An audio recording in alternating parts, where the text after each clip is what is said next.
asalaamaaleykum Hadj Abdala. waaleykum salaam Ousmane maa ngi lay nuyu di la ziar. maa ngi lay delloo ziar Hadj Abdala. waaw kilifa gi tey dafa woote woon de lu doy waa amatina. sa turandoo. waaw xam nga entrepreneur cinéma lañ ko xamoon. waaw. football ay basket ak sport yi daal. waaye tey de lu jéggi dayoo moo xew Dakar Ndiaye tey xaw ma nag loo si xalaat. c'est du jamais vu c'est exceptionnel. mooy li ma la doon wax rek Ousmane. gis nga yàlla mooy xool ki ko neex mu def ci kooku li ko neex. moo tax bu yàlla dogalee dara ci nit même nit ki boo d'accordul ak moom politiquement da ngay nangu li nga xam ne moom la ko yàlla may moom lay olof Njaay di wax ne loo bañ njomboor nangul ne noppam yi gudd na te mën naa daw mu tekki ne ku nangu lu yàlla dogal doo sonn sa xol du jeex waaye ku bañ li yàlla dogal di nga sonn di nga jaaxle man nag fi may analyser journée tey bi ci beneen angle la dama koy yóbbu ci côté spiritualité maanaam yàlla nu muy wanee boppam toujours ci ay mbir gis nga mbiru Ousmane Sonko mii nii ba ci président Bassirou Diomaye Faye ni mu faloo képp koo xamante ni gëm nga yàlla nekk nit da nga cee war a jàng lu bëree bëri xam nga keroog ñu ngi doon wax ne bi mu ko jàppee dafa spontané ci espace u 2 jours la ko jàpp di nga ma ko laajee mën na la dina fees dell bay tuuru boo moytul dina am ñoo xam ne sax duñu am place parce que balul insaanu ala nafsihi basiran nit ku nekk yow yaa gën a xam sa bopp gis nga président Ousmane Sonko moom xam na boppam ñu koy jéem a diir mbagg ñoom it bu ñu wéetee dinañ xam ne kii du seen morom man damaa xamoon ne dafay fees dell dama xam Ousmane Sonko fu mu àgg sénégalais yi ak ni sénégalais yi mel ci moom rawatina ak la jeunesse te loolu xam nga lan moo ko may comme seen slogan bu bees bii nii jubal jubbanti loolu rek moom la sénégalais yi soxla woon yàgg ko xaar depuis 1960 mosu ñoo am njiit bu mel noonu bu koy incarné te moom dafa ñëw dëggal ko c'est la première fois ci histoire politique gu Sénégal nga gis benn leader boo xam ne daf naa la ñëwal ci sama meeting te boo ñëwee da ngay fay 1000 francs dugg nit ñi di njëkkalante di fay am ñoo xam dañuy ñëw joxe lu ëpp 1000 francs nga gis cagnotte bi moins de 24 heures mu dem ci ay millions te tey président Ousmane Sonko nee na instant bi suñ dajalee plateforme yëpp ak ñi nga xamante ni c'est des bonnes volontés ak ñi nga xam ne c'est des ministres nekk ay membres Pastef ak ay sympathisants ay directeurs généraux ak ñoo xamante ni c'est des partisans et des sympathisants te man ko àgg nañ fu nekk nii ci 500 millions te mosuñoo àgg foofu léegi nag man jàngat bi may def mooy Macky Sall la sama xel mi daj ak ñi àndoon ak moom di persécuter Ousmane Sonko ak ñi mu àndal di leen xañ seen ak seen yelleef gis nga yàlla lu mu dogal kenn mënu ci dara Ousmane Sonko mii am na ay sénégalais yoo xam ne demoon nañ ba jàpp ne jeex na Macky Sall éliminé na ko yow xalaat nga Macky Sall nekk Sénégal Ousmane Sonko dem Aréna nga def fay def meeting Dakar Aréna xam nga yow loolu sa xel du ko daj maanaam ak pes gi nga xam ne Macky Sall moomu ko terrain public la sax ak di def rassemblement ci dëkk bi nii rek def ay cortège am di doxam nit ñi topp ko loolu Macky demoon na ba benn moment def na loolu dootul amati di xaj Ousmane Sonko ay axam ak ay yelleefam jël bakkanam bi ne def cee teg candidature Ousmane Sonko mu ne bakkanam la ci teg ne Ousmane Sonko du nekk candidat te tegu ko ci dara lu dul tooñ ak bon moom ñu mu àndal lu nekk def nañ ko doole état ji yëpp ñu jël ko këpp ko Ousmane Sonko en utilisant les forces régaliennes gendarmerie police ay juges yu bon des juges corrompus des magistrats yu bon mu def leen ay procureur ñiy fen di sos di jiiñ Ousmane Sonko ay rebelle ay terroristes ay forces spéciales di ko créer ay chefs d'inculpation ay appel à l'insurrection ay trouble à l'ordre public ay fen yoo xamante ni dara du ci dëgg mais ni ñu continuer parce que tey boo xoolee nii par exemple ñi leen doon fenal ñoo continuer ay Madiambal Cheikh Yérim Seck ay Abdou Nguer boobu man kooku damay wut sax di tudd turam waaw parce que tekkiwul dara mais voilà c'est toujours les mêmes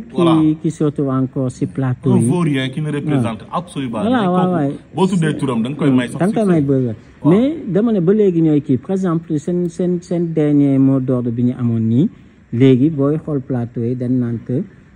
élection présidentielle yi passé référendum la woon quoi pour xam ndax dañ bëgg Macky ba léegi wala déet mais léegi man la question que je me pose faut qu'on se mette d'accord sur un truc par exemple su fekkee Pastef dañ dem législative yi ñu échoué parce que pour man bu ñu amul majorité même bu ñu amee 2 de plus 3 de plus pour man échec laa koy woowee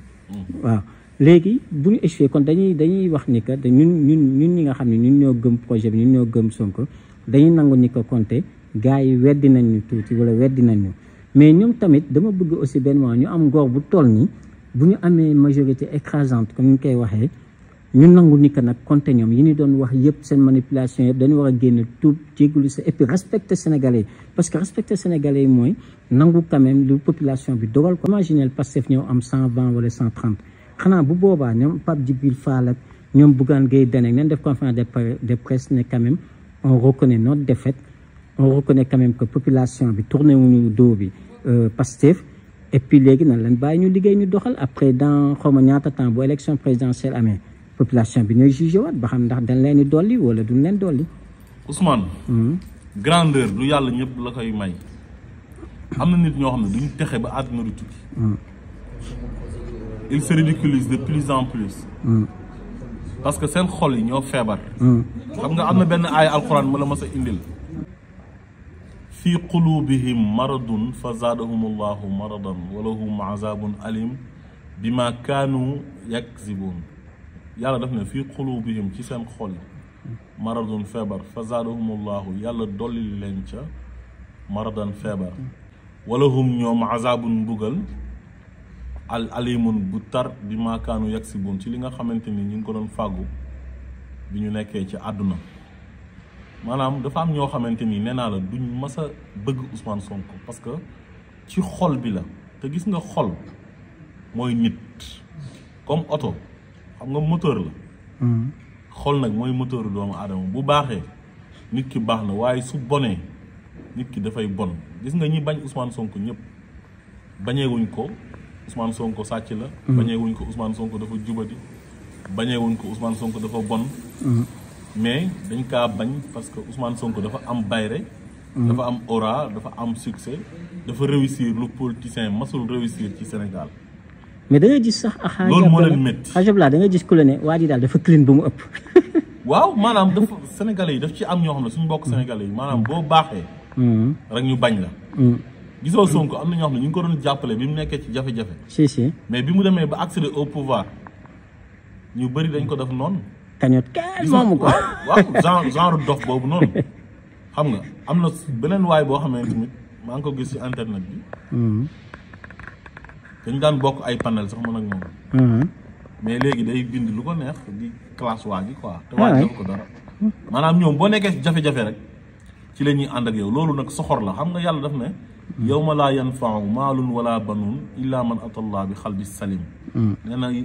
alaxira dara du fa compter du doom du alal waaye xol bu set mooy compter alaxira moo tax ñun ñu war a raxas suñu xol yi nit ki mën nga bañ a d'accord ak moom politiquement mais jarul nga koy bañ yenn bañ yi nee naa la am na ñu doon ànd ak Macky Sall sax ñoo xam ne ñenn ñi ni ñu doon def sax ñoom fekku leen ci te pourtant ay APR pire lañu mosoo leen dégg ñu saaga Ousmane Sonko wala ñuy xas Ousmane Sonko ay ñoom Amadou Ba xoolal Adama Faye goro Macky Sall bi c'est vrai posture bi mu am ci Ousmane Sonko posture boobu la mas a am masu ko saaga masu ko xas daf ko mas défendre te pourtant moom Marème Faye ñoo bokk ndey ak baay boo jëlee Cheikh Ba bu nekkoon impôt et domaine merci waaw Medina waaw tam jiite woon CDC caisse de dépôt et de consignation bi Fadilou Keïta jiite nii jiite woon na ko après Alioune Sall si moom mooy waa Medina bi waaw voilà léegi bi mu fa jógee nag si la Issa Sall ñëw kooku da nga kaa mos a dégg mu nekk ci rajo yi télé yi wax waxu ñàkk fayda ay mbiru Adji Sarr ak ay yëfu ñàkk fayda dañ doon ànd ak Macky Sall ci ngor ak jom même Diaw la Diaw nag Diaw moom tam pareil Mame Boye Diao Mame Boye Diao waaw. ah non c'est que Mame Boye Diao il avait de très bonnes relations avec Ousmane Sonko mais da ko doon conserver. Malgré Macky Sall mu ngi doon persécuter Ousmane Sonko mais mosul bëgg lu yàq digganteem ak Ousmane. mais amoon na chance. il a toujours conservé sa relation ak Ousmane Sonko. nga jël jigéen ñi boo jëlee Mariama Sarr bu nekkoon maire Kaolack. kooku mu ngi Macky Sall ñoo bokkoon classe lycée Valdiodio Ndiaye. yàgg nañ bi Macky di créé APR ñoo ko créé ndoor. boo jëlee Awa Gueye pareil ñooñu mosoo leen dégg ñu wax ay wax yu ñaaw. mais brebis galeuse bi ñoo doon nekk bëgg poste di saaga di xaste anañu est-ce que ñoom tey li leen doon Macky Sall di defloo ci lu ñaaw ak lu salte ñoom ak Macky Sall yëpp est-ce que lañ bëggoon ci Ousmane Sonko am nañ ko non dañoo bëggoon Ousmane Sonko torox dañoo bëggoon Ousmane Sonko alako dañoo bëggoon a yàq Ousmane Sonko dañ ko doon barrer la route pour mu bañ a accéder au pouvoir nekkul président de waaye li mu nekk nii de moo gën a neex sax président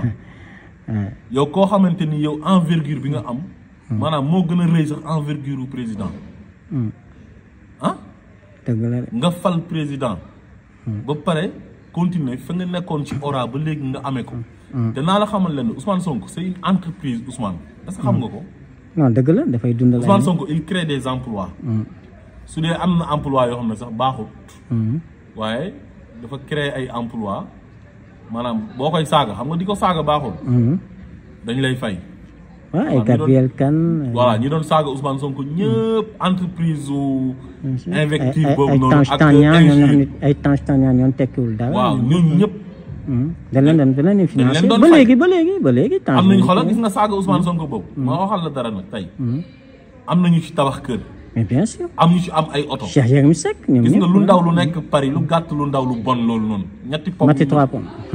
kooku lu nekk la ci am si non dëgg da doon dem Sénégal di encaisser ji xaalis mais Gabriel Kane am na ci lu nekk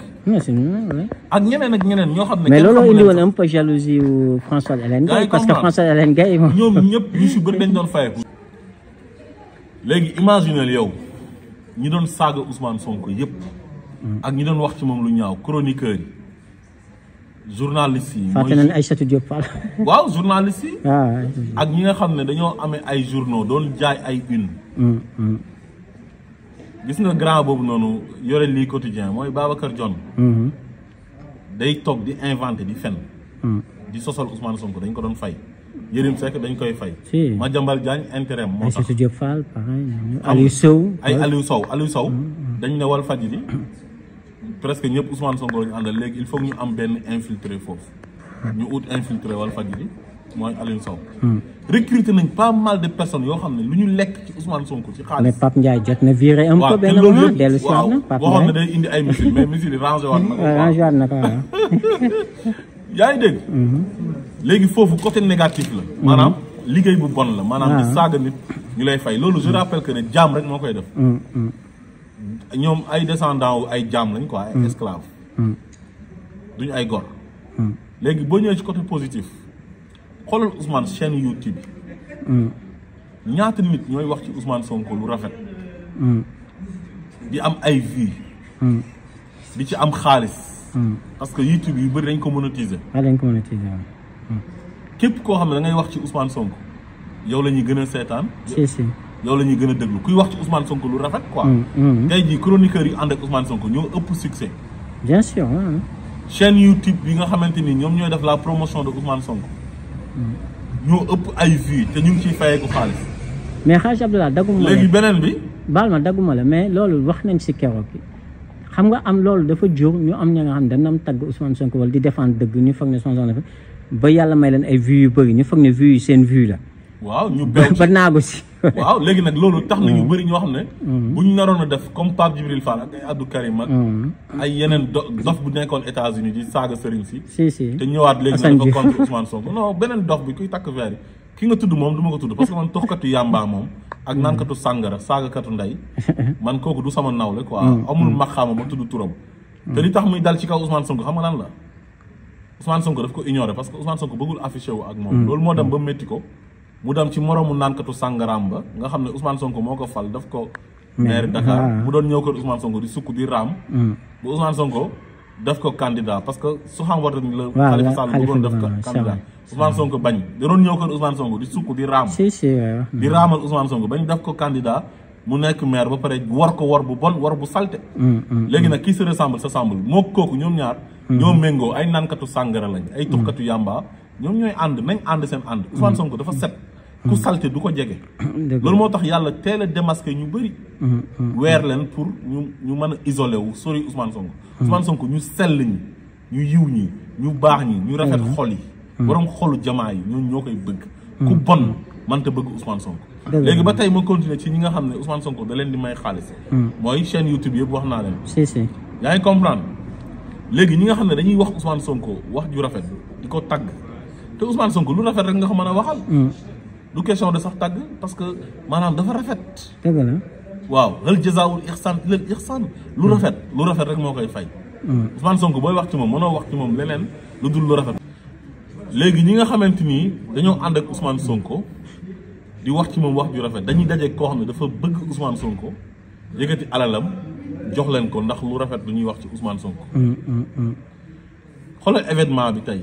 est-ce que xam nga événement bi am na ay ñoo xam ne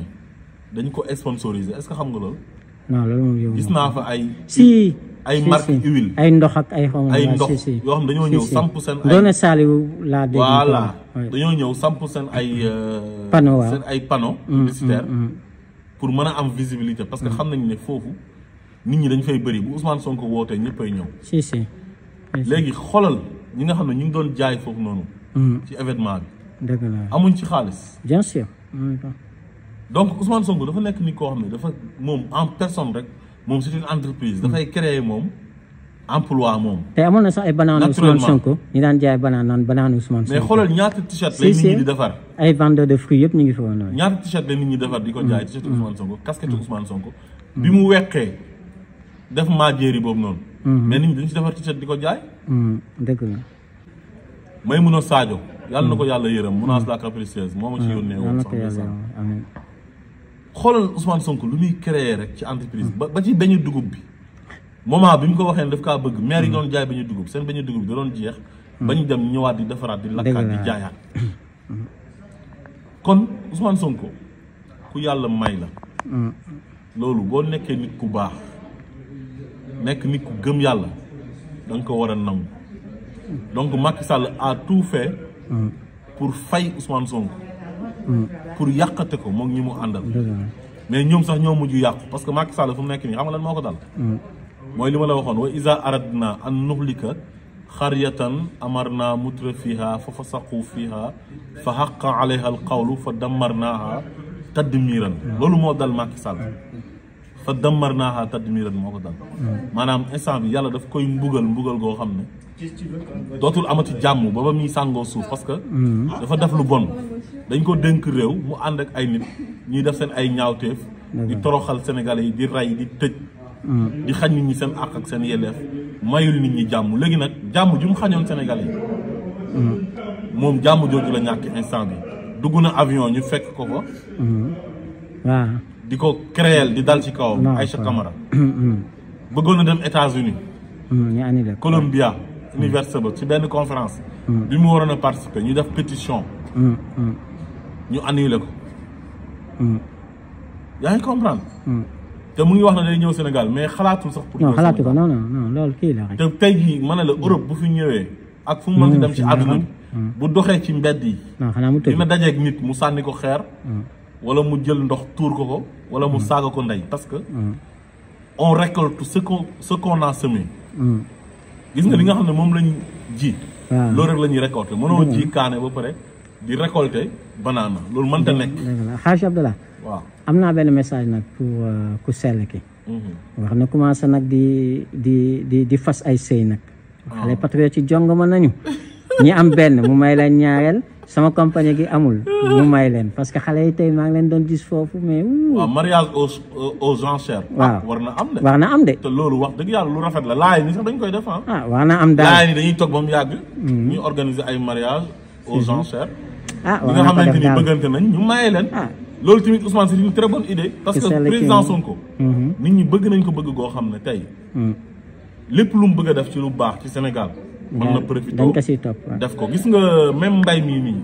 suñu autosuffisance alimentaire bi. mën na jaaree tey ci moom. xam nga lu tax. état bi moom suuf su bëri moom moo ko moom. dëgg la tey jii war nañoo mën a ut ay terre bay fa.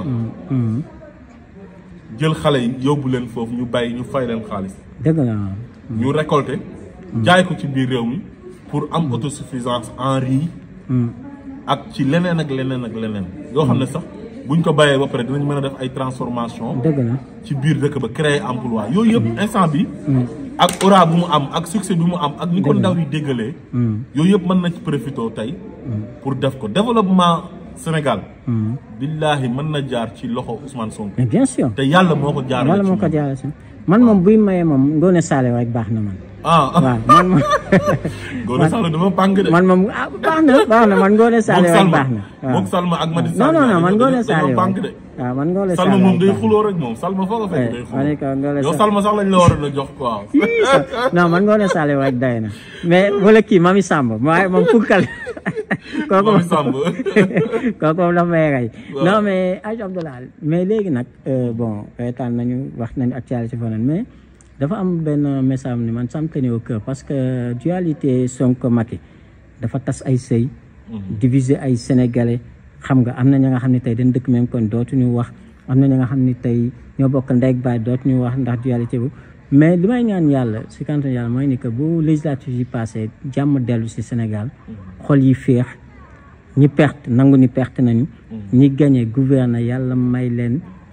xam nga xolu ñu muñ xolu di dégg ay critique affaire yooyu yëpp mais ñu def xat Sénégal quoi parce que Sénégal ba léegi defarawul parce que boo gisee tey yenn commentaires yi yenn wax yi c'est que Macky il a fait trop de mal à Abdala Macky il a fait énormément de mal xam nga Sénégal mais loolu yëpp foog ñu saafara ko parce que c'est nous dans nous xam nga parce que tey da ngay gis situation Sénégal da ngay gis nit yi ni ñuy xoolante haine moo am quoi haine am na ñi nga xam ne tey bu leen seen sago ñu ñëw tàgg leen Ousmane Sonko am na ñi nga xam ne tey bu leen seen sago ñu ñëw tàgge leen Macky Sall j'espère que après législative yi nañu jàll si leneen raxas xol yi dana fa mam Abdou moo doon wax xaw ma ñu waaw nan tàppe xol yi waaye tàppe xol yi jàll si leneen quoi defar Sénégal mais Ousmane loolu dal na ñu bëri man mii tey am na ay nit yoo xam ne mere nañ ma def ma ay ennemi ndax Ousmane Sonko dëgg la man mi am na ñoo xam ne sama diggante ak ñoom yàqu na moo xam ay mbokk ak ñeneen ñoo xam ne ay xarit lañu woon man ak ñoom si parce que ñoom dañoo jàpp ne man waruma bëgg Ousmane Sonko dëgg la loolu bëgg yaa ngi comprendre maanaam loolu li ko indi rek mooy seytaane Macky Sall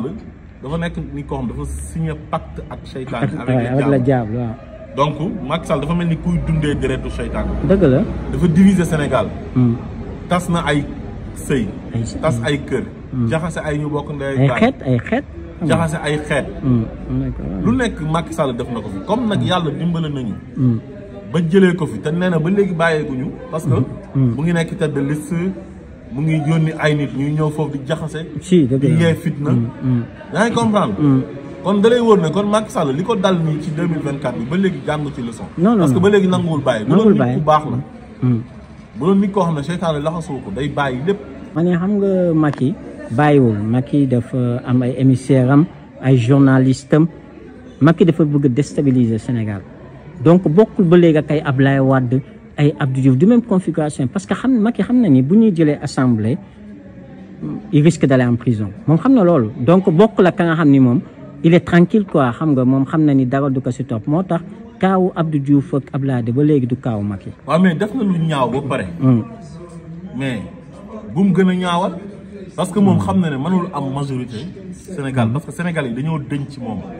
mënul am majorité assemblée nationale. Sénégal yi dañoo dëñ ci moom. ak képp ku mu àndal kay. léegi nag dafay gën a ñëw pour jéem a yàq Sénégal. déstabiliser moom gaayam yi nga xamante ni dañoo sàcc ay milliards ba pare.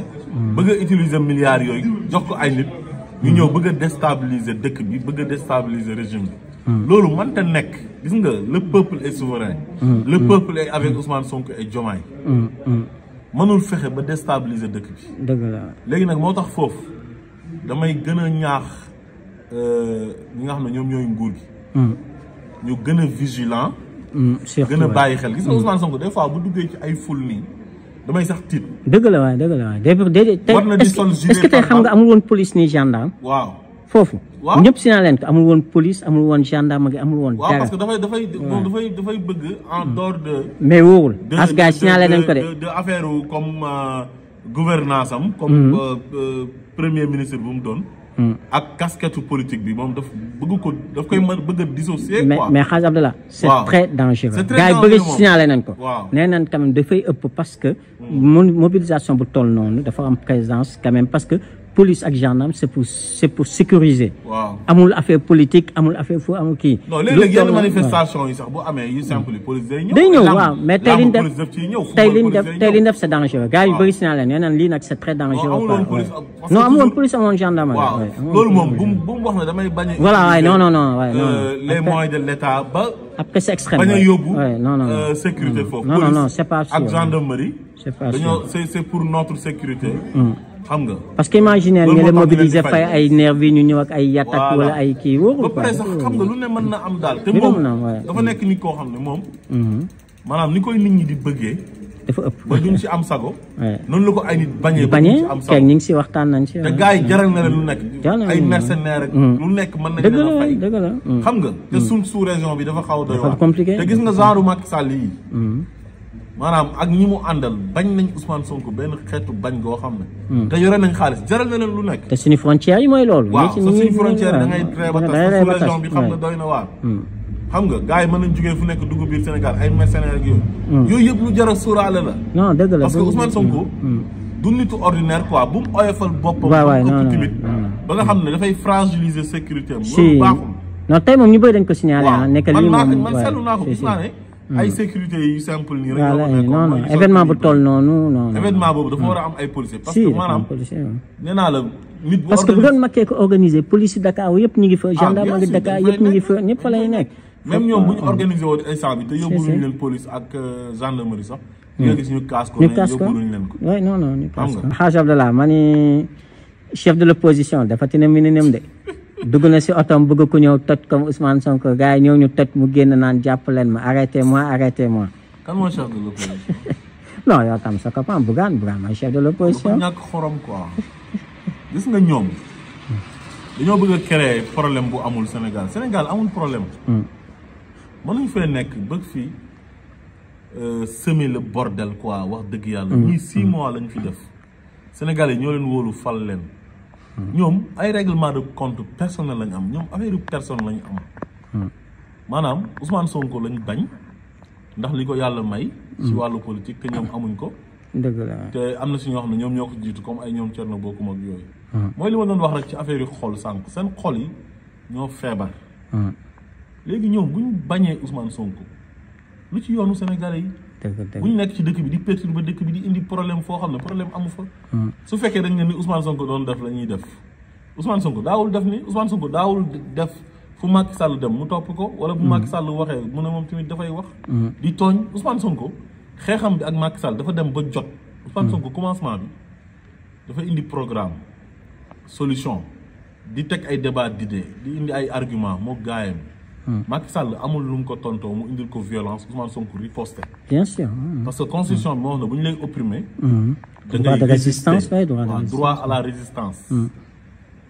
te loolu processus la woon bu yàgg Ousmane Sonko tëbul rek xeex am tëbul rek. mel rebelle wu quoi. voilà rebelle wu quoi. mais ay gatsa ak yooyu. mais ñii en 6 mois ban problème moo am ci dëkk bi. non ñoom ñoo koy créé ñii ils sont fraîchement élus. Thierno Bocoum daanu na fa daanu bu metti. waaw léegi yow président nan lay demee Bakel ci ay sinistrés ñoo xam ne dañoo nekk ci précarité. nekk dans le besoin jaaxle président dem en tant que chef suprême des armées sol tenue militaire am dem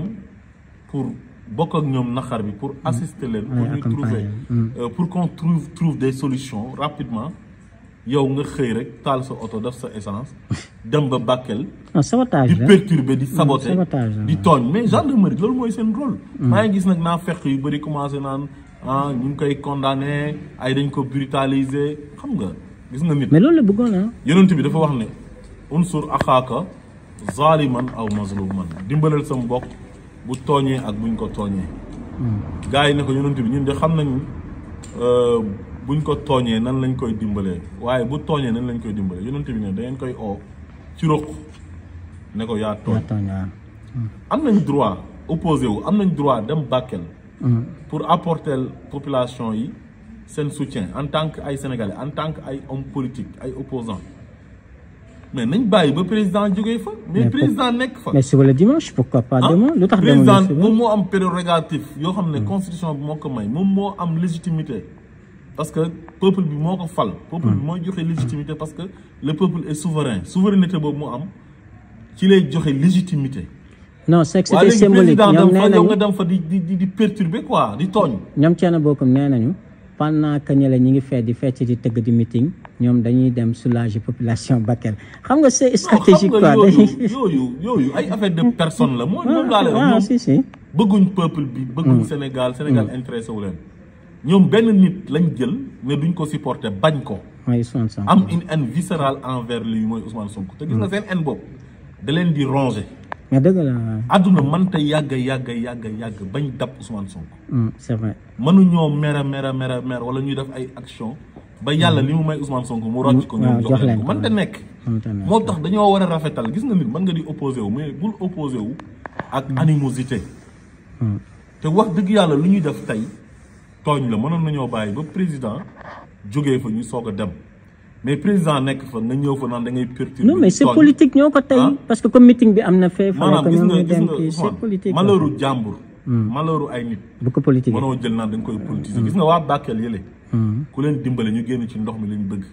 waaye nga ñëw jël sa ay yow règlement de compte personnel di ko politiser di wane ne yow ñoom nga bëgg te bëggoo leen mais da ngaa bañ Ousmane Sonko ak. te heureusement amul mort. seen haine bu ñu gën a am instant bi ci Ousmane Sonko lu ñu ko gën a meree. mooy le fait que Ousmane Sonko tànn Diomaye comme candidat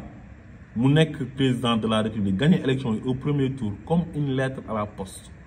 loolu da leen a métti ñoom dañoo xeeb Diomaye xam nga déjà ñoom amoon nañ benn jalousie déjà ci Ousmane Sonko comme genre Thierno Bocoum naan ñoom ñoo jiitu Ousmane Sonko ci politique xam nga Bougane naan ay man damaa créer ay emploi lan mooy créer emploi boo créer emploi dafa war a tax yow nga am succès ci politique xam nga léegi nag le fait que ñoom ñu amoon ambition politique ñoom it Ousmane Sonko ñëw comme li Gaston Mbengue waxoon dem si yàlla si ne ñoom ñi ànd ak moom kenn bëgg ko. ndax dafa mujjee ñëw ëpp leen aura. léegi nag le fait que nag ñoom ñu amoon benn jalousie ci Ousmane Sonko ndax li ko yàlla mayu leen ko ci wàllu politique. léegi ñu xeex Ousmane Sonko ñu jàpp ne Ousmane Sonko jeex na saa yee Pastef jeex na ñoom dinañ repositionné wu pour mën a jéem a def ni Ousmane Sonko pour mën a mel ni moom. far Ousmane Sonko nag def stratégie. indi Diomaye def Diomaye président loolu nag moo leen gën a merloo ñoom dañoo xeeb Diomaye dañu jàpp ne Diomaye booy la masul jéem a prétendre pour nekk président wala dara xam nga Ousmane Sonko ñëw tànnu leen ñoom wala dem tànn keneen moom mu tam tànn Diomaye quoi en bi loolu moo ko yokk si non loolu waaw dañ fi bëgg a créer benn fitna boo xam ne fitna boobu amu fii tension politique amatu fi ñun dépassé nañ stade boobu bu yàgg jeex na. Sénégalais yi dañoo bëgg a dem ci leneen quoi ci jàmm. mais pas nekk fii di créer ay tension politique pour yow sa intérêt personnel quoi. xam nga fitna baaxul yàlla ne na wattaqu fitnatan laa tusiibanna allazina zalamu minkum xaassa. fitna da nga koy moytu parce que bu ñëwee mën na laal koo xam ne yoonam nekk ci xoolal fitna yi fi Macky Sall taaloon. ñaata nit ñoo si ñàkk seen ay bakkan ñaata nit ñoo si ñàkk seen liggéey ñaata nit ñoo ci am ay gaañu ba nekk ay handicapé ñaata nit lañ si lakk seen ay station ñaata nit lañ si lakk seen ay kër ñaata nit ñoo ci exilé woon moo tax yonent bi ne al fitna naayimatun laanallahi an anqazaha mu ne fitna mu ngi nelaw te yàlla rëbb na koo xamante ni daf koy yee kon nañ bàyyi seen yu ñuy def te xam ne ils peuvent pas rendre le pays ingouvernable pour lan parce que Ousmane Sonko neexuma nga ne da ngay jaxase dëkk bi ñetti nit loolu mënta nekk salaamaaleykum wa rahmatullah jërëjëf Abdala